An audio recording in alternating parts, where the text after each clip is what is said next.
to stiff arm and pay dirt. Touchdown, a fourth today for Taylor. Jonathan Taylor. 5 touchdowns today for the Colts in a stunner. Over the middle, caught for the touchdown. Justin Jefferson fires Adams, is open for the touchdown. Throws it up for Jefferson. He's got it, and he is in. Touchdown, Minnesota. A bomb to Valdez-Scantling. Touchdown, Green Bay. Can he get in for the fourth time? He does. Austin Eckler for the touchdown. Mike Williams down the sideline. Steps his way into the touchdown. Welcome in again, everybody, to the Lucky Shots podcast. I am Ricky Larson. And hey, we kind of got back on track this week. Went 10-5, so that's always good. Had a couple more upsets, of course. If I say they're a lock, more than likely they're not going to be a lock. You had the top favorite team going into this week, the heaviest betting favorite, go down for the fourth week in a row, and that leads right into what happened last week. Just ridiculous. So you had the Texans upset the Titans 22-13. That snaps Tennessee's 6-game winning streak. Upsetting. They were my top pick again this week. Again, the highest betting favorite. And they go down. They lose. 4 weeks in a row now that's happened. Hopefully, here soon, these teams who are the top teams, who are the heavy betting favorites, will start to pick up, start to beat the teams that they should be beating. The Texans should not have even been in this game. Doesn't even make sense. Tennessee just did not play well, and they fall to the Texans. Tough stuff. Then you had the Vikings beat the Packers. I'm sure you can guess what the score margin was. It was 3. They move up to 500, second place in the NFC North, and they've won 2 in a row. So the Vikings really starting to hit their stride. And, Kirk Cousins actually sitting here with only 2 interceptions this season, really having his best season that we've been able to see. Justin Jefferson, a stud. The Packers just couldn't handle him. The Packers had their best offensive game, their most productive offensive game, and they fall short to the Vikings by 3. Then you had the Colts go in and absolutely rout the Bills, 45-15. Jonathan Taylor, he's just taking over as the top league running back. He had 5 touchdowns, 4 on the ground, 1 through the air. Monster fantasy game for him, and he pretty much single-handedly beat the Bills. The Bills, this is now a few weeks, in the past few weeks, that we have seen them falter, not be able to move the ball on offense, kind of get shut down. So is this something we should expect for the rest of the season or not? I'm hoping not. Big Josh Allen fan, but I guess we'll just have to see. Then you had the Chiefs just barely edge out the Cowboys in a 19-9 victory. I know I say barely edge out. They beat them by 10. But, again, kind of the classic Kansas City Chiefs this year, not playing absolutely terrific, not putting up a whole lot of offense like normal. But they go out, they beat the Cowboys. Cowboys just didn't look good. They didn't have Amari Cooper. CeeDee Lamb went out at the end of the first half. Tough sledding for them, but hopefully they can get back on track this week.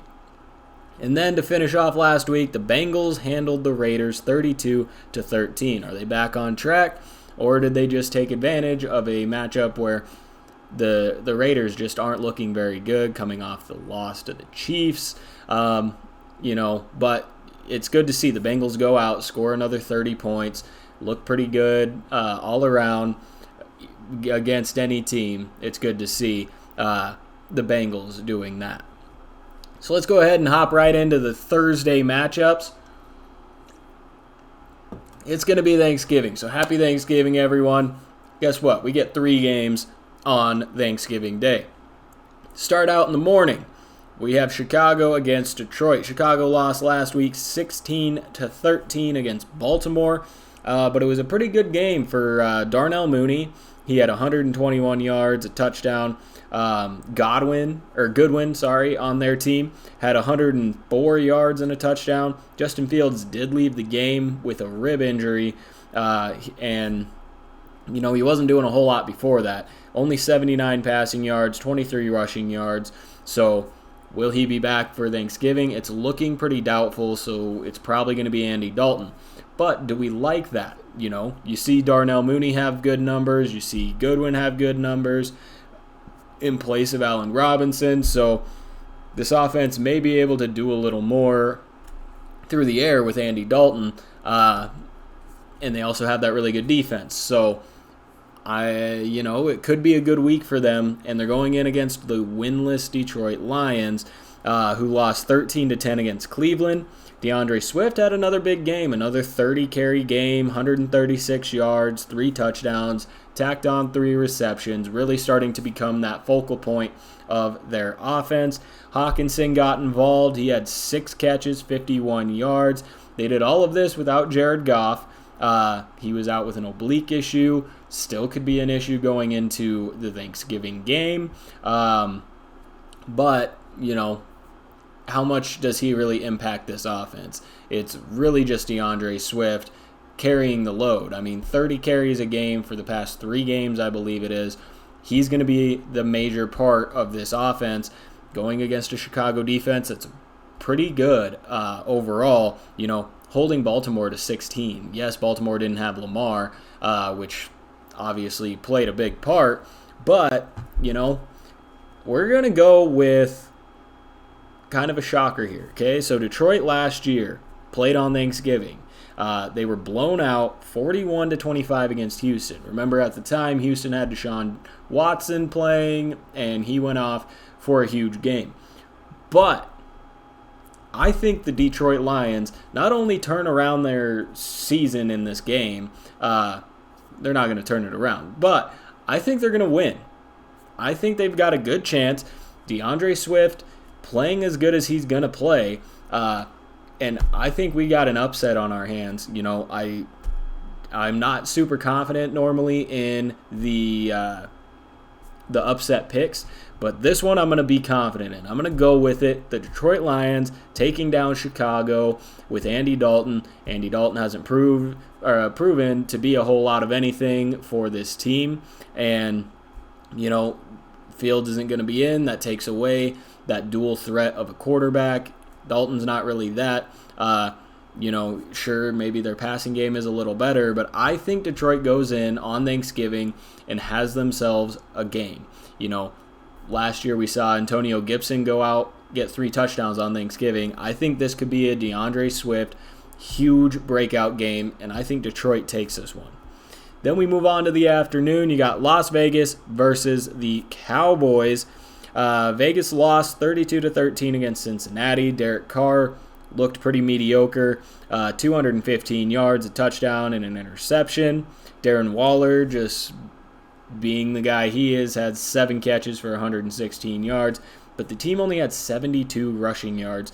And this knocks them down to losing 3 in a row. They just haven't looked the same after the beginning of the season, where Derek Carr was looking good, this offense was moving, their defense was making plays.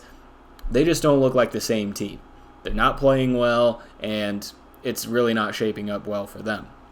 Then you got Dallas, who lost 19-9 against Kansas City. Dak Prescott had an interception, really didn't have anything else in the game worth noting. Ezekiel Elliott had a decent game, 32 rush yards, 36 receiving yards, but he was outpaced on the ground by Tony Pollard, which is kind of what we saw earlier in the season. But they didn't have Cooper. He had COVID. He's also not going to be in on Thanksgiving, so they're going to have to deal with that. CeeDee Lamb had a concussion at the end of the first half. Is a possibility he could be in. I'm really hoping, fantasy-wise, that he's going to be in, because that's really all I've got to root for on Thanksgiving fantasy-wise. So hopefully he'll be back.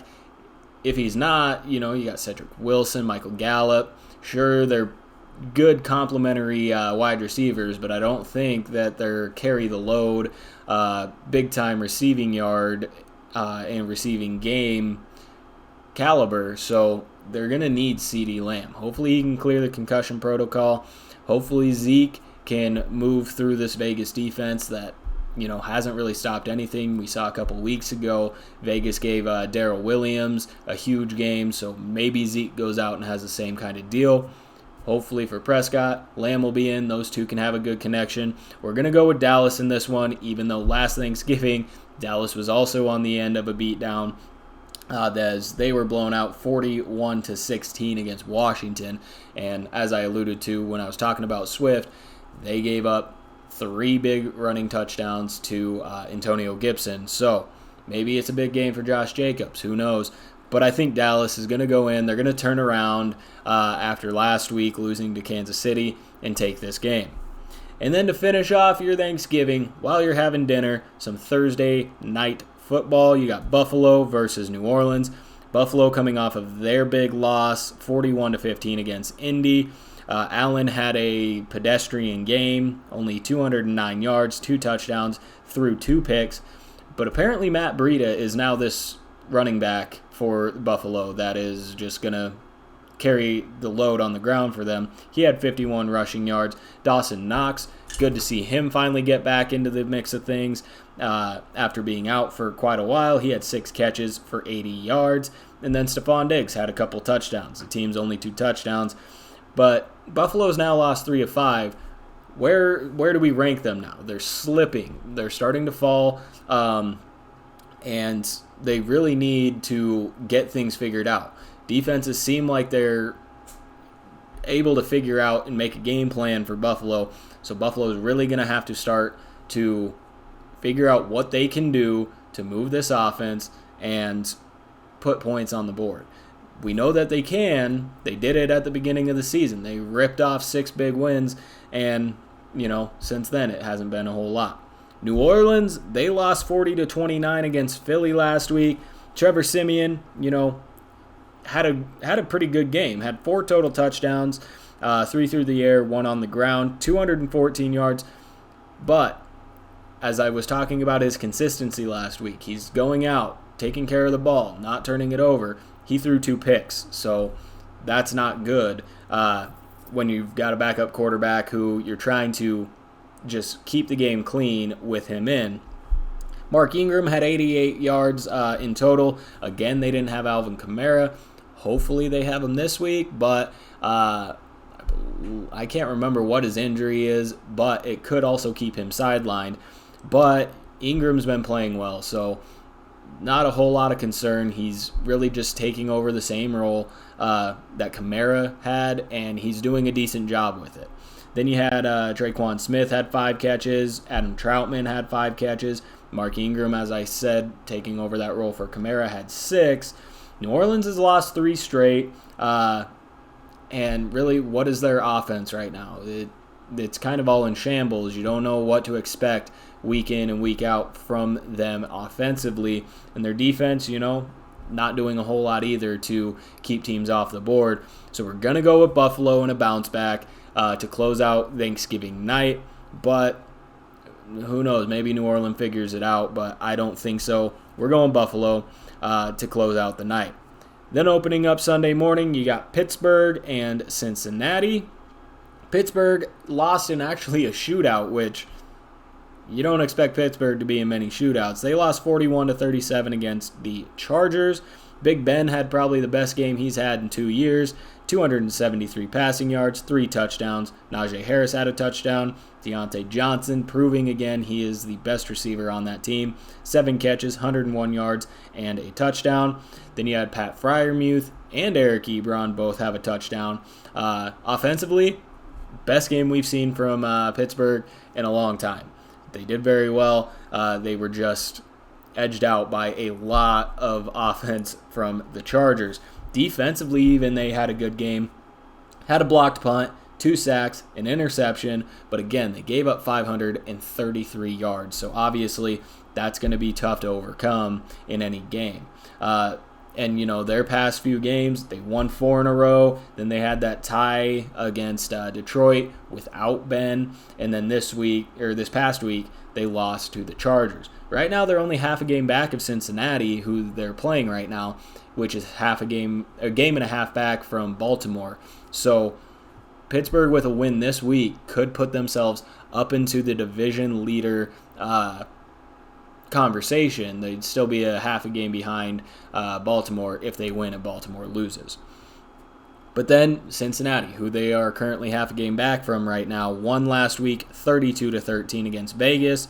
Burrow, again, was pretty pedestrian, had 148 yards and a touchdown, but Joe Mixon really took off. Didn't have anything through the air, but had 123 rushing yards, 2 touchdowns, looked very good.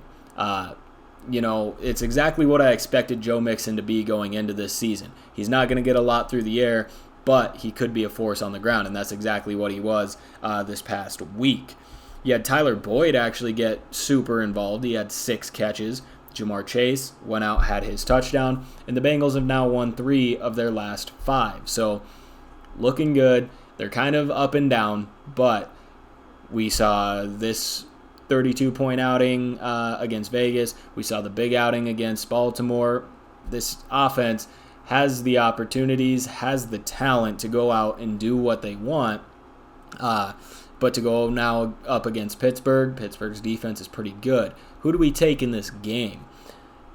I trust Cincinnati's offense more than I trust Big Ben in that offense. But defensively, I normally just go with who's got the better defense if it's a close one. Pittsburgh has that better defense. But I'm going to have to go with Cincinnati. That's what I'm feeling.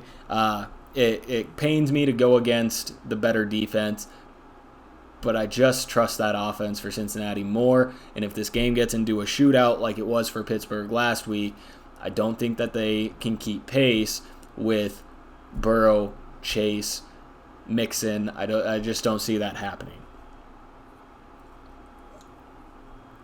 Then we have Carolina against Miami. Carolina lost 27-21. Cam Newton in his first start back with the Panthers had a pretty good game. 3 total touchdowns, had 189 passing yards, 2 touchdowns through the air, 46 rushing yards, and a touchdown on the ground. McCaffrey also had a McCaffrey game. 59 yards rushing, 60 yards receiving, and a touchdown. DJ Moore finally getting involved again, 5 catches and a touchdown. But what really killed them in this game was they gave up 369 total yards, 190 on the ground. If they're going to get back on track, Cam's doing pretty obviously the 2 weeks ago, had a couple touchdowns. This week, steps back in, is their starter, has, 3 touchdowns. So he's getting this offense back on track. But if they want to get back on track as a team, they're going to have to be able to play defense. They're going to have to be able to stop the run. But, this matchup doesn't really scare me in any sort of way because they're going against Miami, who's not necessarily a groundbreaking rushing offense. But they are coming off of a win, 24-17 against the Jets. Tua had 273 passing yards, 2 touchdowns, and an interception. Myles Gaskin, these numbers are going to look scary going against Carolina, but it was against the Jets. He had 89 rushing yards and 3 receptions. Jalen Waddle, he's getting himself involved and really is trying to solidify himself as the top guy there with 8 catches, 65 yards, and a rushing touchdown. Miami's on a 3-game win streak. They're getting pretty hot right now. And let's keep in mind, one of those wins was against Lamar Jackson, against Baltimore, and on a Thursday night. So is Miami getting back on track somehow right now? Very well could be. But who am I going to go with? I got to go with Carolina. I'm not a huge believer in Cam Newton, but there's just something about him going back to Carolina these past 2 weeks, the way he's played. It seems like he's reinvigorated, and this offense is now starting to move the ball again. Sam Darnold started to putter out this offense. They've got life. They've got a guy at quarterback who is looking to prove himself, is excited to be playing again. So I got to go with Carolina in this one, even though Miami is on a 3-game win streak, and Carolina's rushing defense is pretty suspect. Then we've got Philly against the Giants. Philly won 40-29 against New Orleans. Jalen Hurts had himself a game, 147 yards through the air, 69 yards on the ground, and 3 touchdowns. Dallas Goedert, who apparently just signed a big contract this past week to become one of the top paid tight ends. So obviously you got to expect them to get him the ball. He had 5 catches for 62 yards. And then Devontae Smith had 4 catches. That now makes it 3 out of the last 4 that Philly has won, and they scored 30-plus in all of those wins. So their offense starting to put up numbers. Kind of scary for teams getting ready to play them. Their one loss was to the Chargers by 3. So in these last 4 games, their offense is getting the ball moving. Defensively, they're stopping teams. They're doing well. And their one loss was only by 3 points. So they're looking good right now, and it's hard to bet against them, especially going against the Giants. I believe the final score was 30-10 against the Buccaneers on Monday. Just didn't look good at all. Had Saquon back, that didn't really affect anything. They just can't move the football. And apparently they can't play defense either. So we're going to go with Philly in this one. Their offense is just looking real good. The Giants are just bad. We're just going to go with it and say the Giants are bad. They got to figure something out, but I don't think it's going to be this week against Philly. Then you got Tennessee against the Patriots. Tennessee coming off of the very shocking loss 22-13 against Houston. Tannehill had a lot of yards, 323 yards, so pretty impressive there. But what's not impressive is 4 interceptions. 4 interceptions against a very bad defense. Just not what you want to see from your franchise quarterback. They had 0 running backs with 10-plus carries, so they didn't run the ball a whole lot. They were trying to play catch-up because Houston got out pretty quick on them. And then that snaps their 6-game winning streak. Where do you go from here? You won 6 straight. You were on top of the world. Then you go in and you lose to, quite possibly, besides Detroit, the worst team in the NFL. Tough loss there. Going against the Patriots, who are hot. So this is not good for them. Patriots won 25-0 against Atlanta. Mac Jones had 207 yards, a touchdown, and an interception. Ramondre Stevenson had 12 carries. Damian Harris had 10. So both those running backs have proven they're very good running backs. So what is the game plan for New England? Get them both about the same amount of carries. Give them both quite a bit to, go around. I honestly think both these guys are 15 carries a game. You got to run the ball that much with them. They're both really good. You got an offense who, honestly, is turning into something, say, the Cleveland Browns. You got a quarterback that can be good, just needs time to get worked in to really start showing out. But you got a really good run game. You got a really good offensive line. And you got a defense that's absolutely just on fire right now. They only allowed 165 yards. They had 4 sacks, 4 interceptions. Ryan Tannehill, look out. And now they've won 5 straight.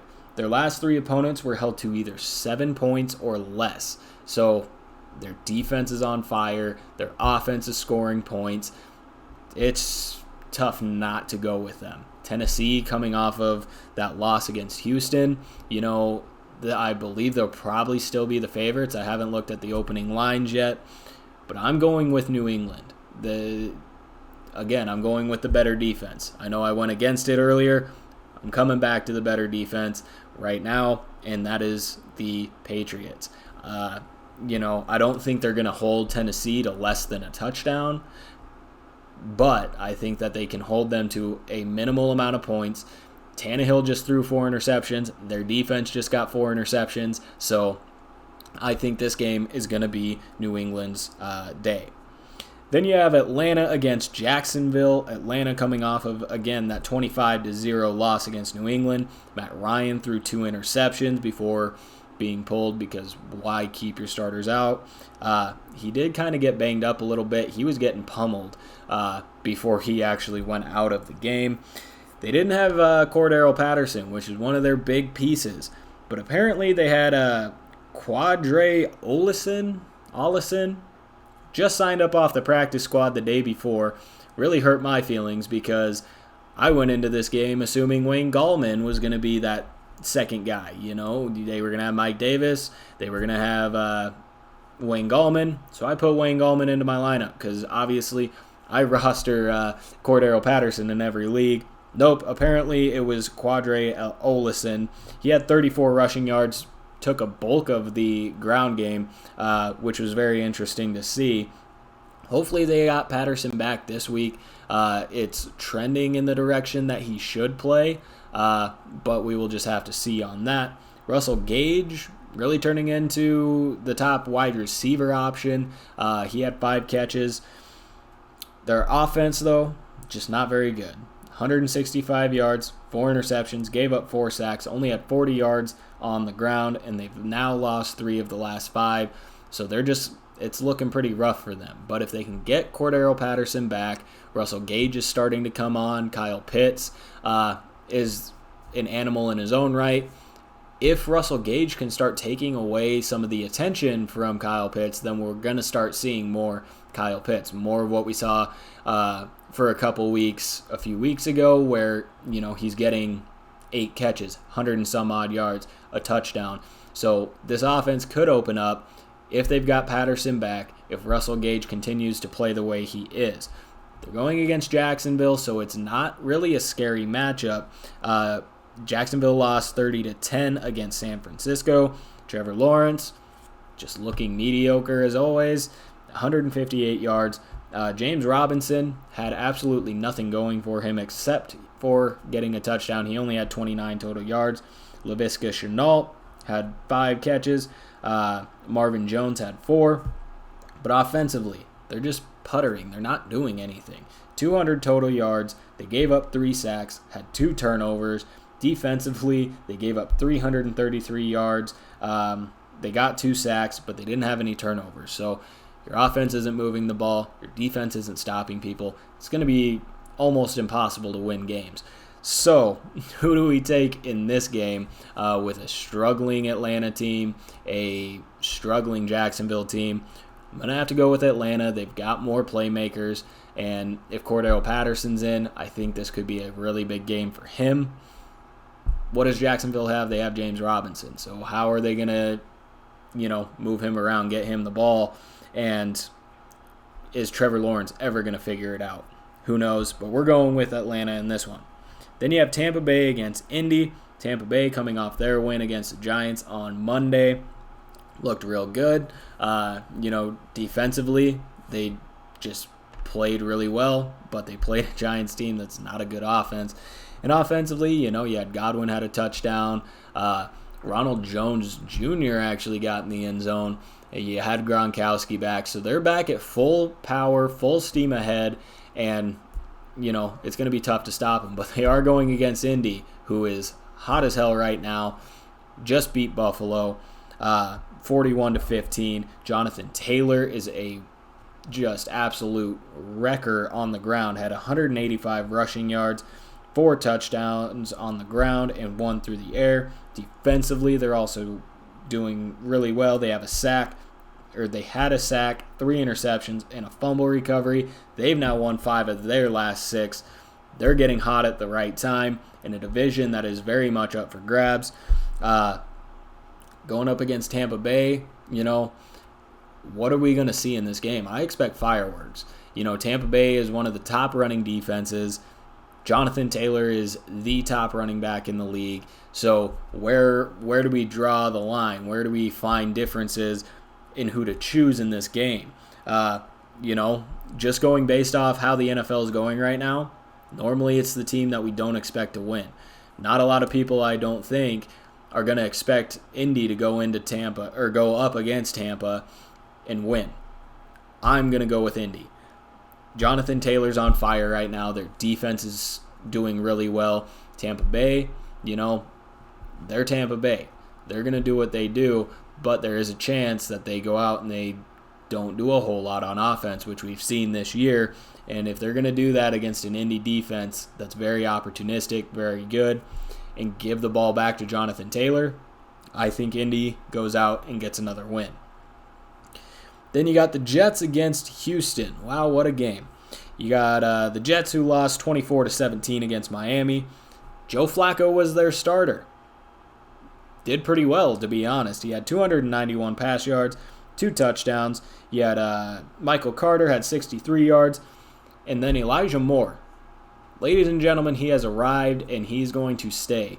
There's no way I see him falling out of the game plan. This is now 3 weeks in a row where he is very involved. He's getting open. He's showing everybody the athlete that he is. He had 8 catches, 141 yards and a touchdown. Jamison Crowder's starting to get involved, 6 catches for a touchdown. But they've lost 3 straight since they had their Bengals upset. So, they're the Jets. But keep Joe Flacco in, I think. At least ride the wave of it.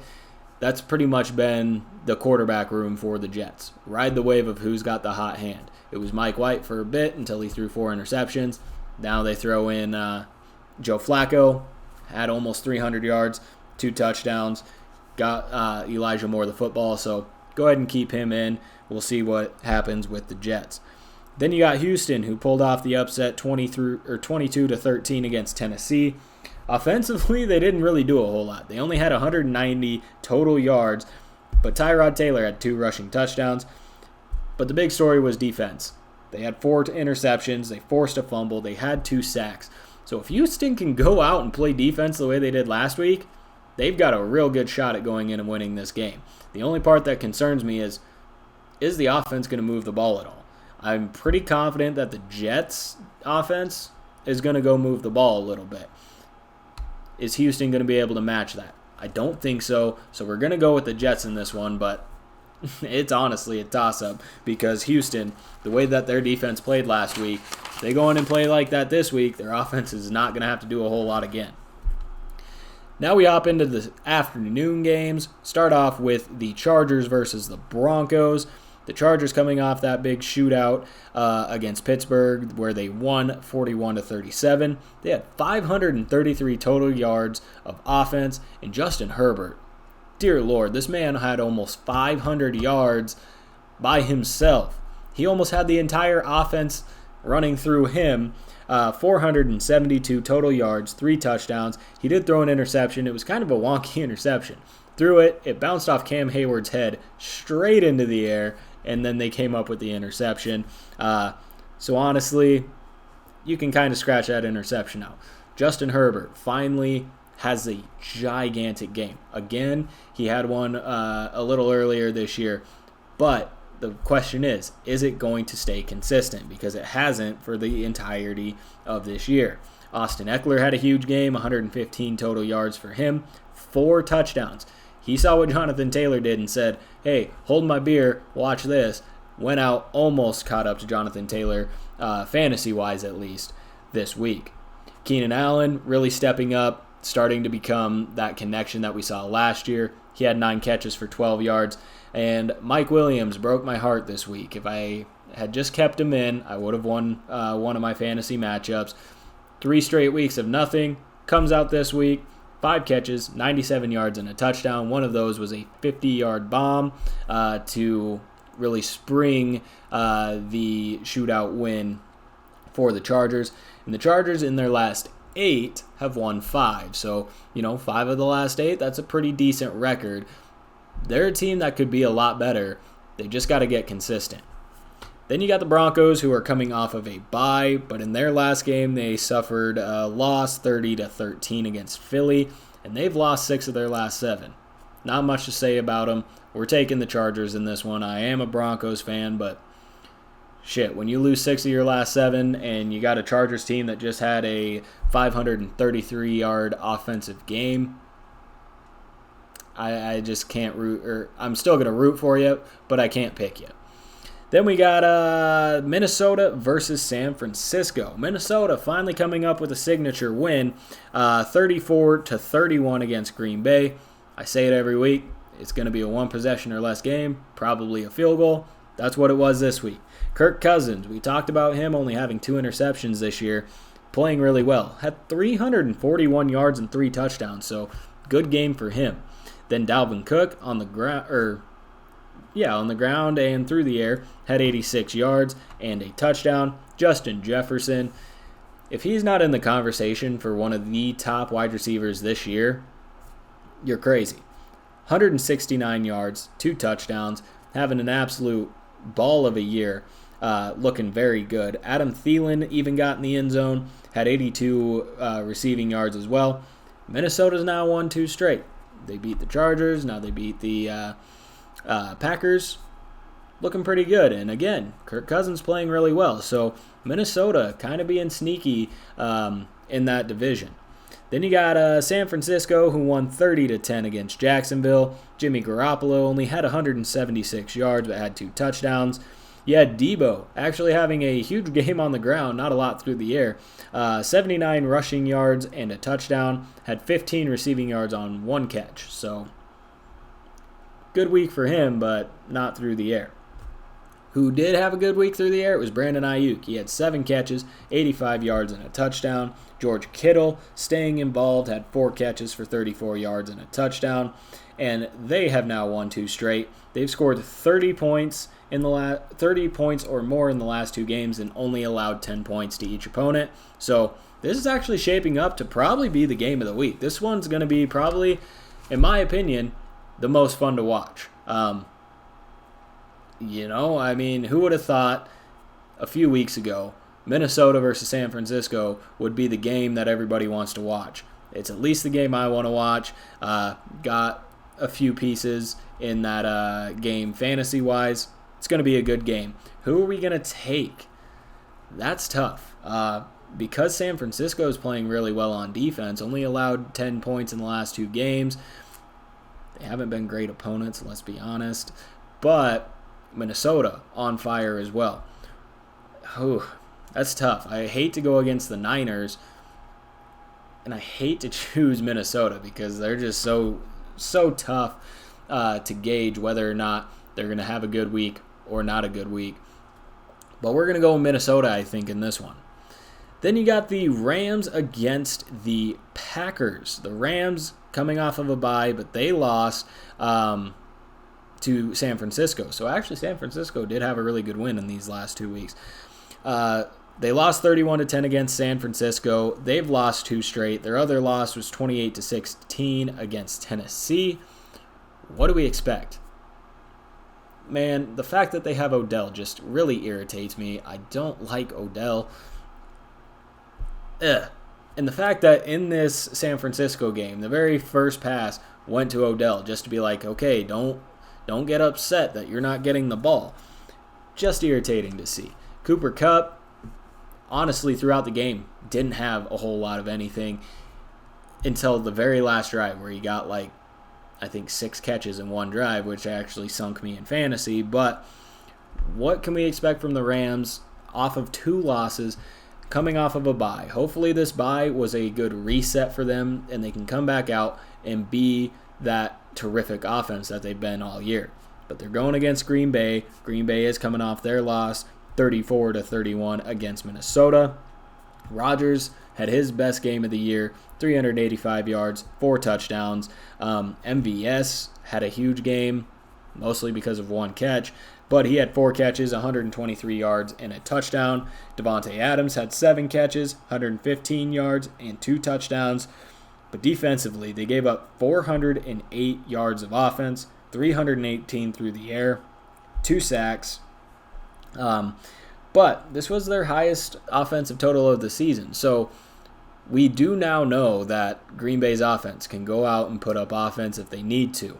Going up against the Rams, I'm assuming they're going to need to. And the fact that Green Bay gave up 408 yards, 318 through the air, what do we expect from the Rams? We expect a lot through the air. So it's going to be a tough game. I normally choose Green Bay because they do just enough to win.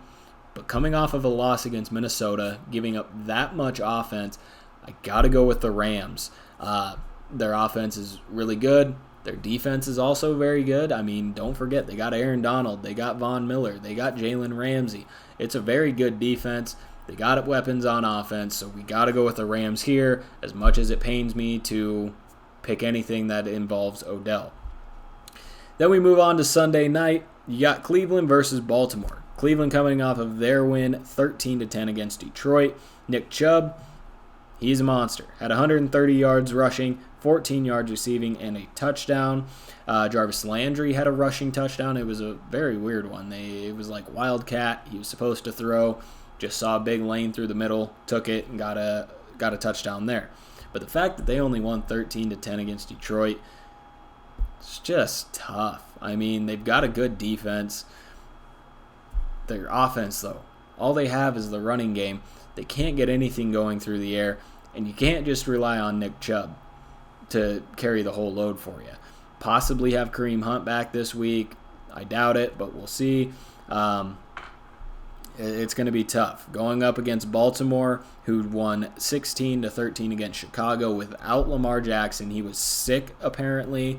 That sit was just an hour before the game, so that's kind of tough. But Huntley, I can't think of his first name, but Huntley, the quarterback, came in, had 219 yards, an interception, did drive them down the field for that game-winning drive where Devontae Freeman got his one and only touchdown, but it won them the game. Mark Andrews had 8 catches for 73 yards, and Baltimore's won 7 of their last 9. So where are we going in this one?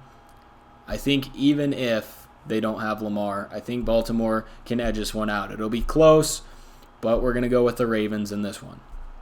And then we finish off with Monday Night Football. We got Seattle versus Washington. Seattle coming off of their loss, 23-13 against Arizona. Russell Wilson just still not really clicking. Only had 207 yards. DJ Dallas on that offense was the only guy to have a rushing touchdown. And Tyler Lockett had 4 catches for 115 yards. In the last 2 games since coming back from the injury, Russell Wilson only has 368 yards, no touchdowns, and 2 interceptions. Offensively in the last 2 weeks, they have 474 yards of total offense in the last 2 weeks.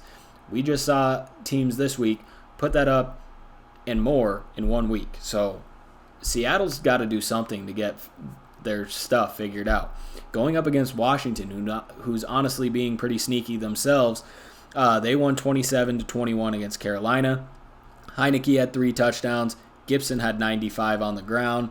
And Terry McLaurin had 5 catches for 103 yards and a touchdown. Washington's now won 2 straight. And offensively in the last 2 games, they're averaging 340 yards and 28 points. Who's going to win this one? We're going to go with Washington. As weird as that sounds to choose Washington over Seattle. But the way Seattle's playing, Wilson didn't come back and light up the world. Looking very mediocre.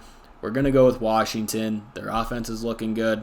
Defensively, doing just enough to keep them in games. So we're going to go with Washington in this one.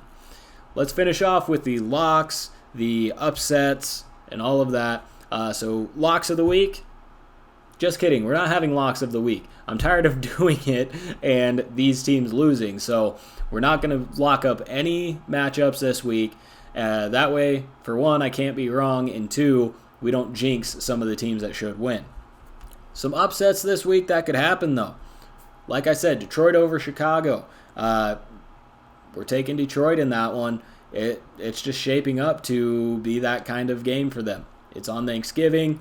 They're looking to bounce back from last year's Thanksgiving game, and DeAndre Swift is on fire so far.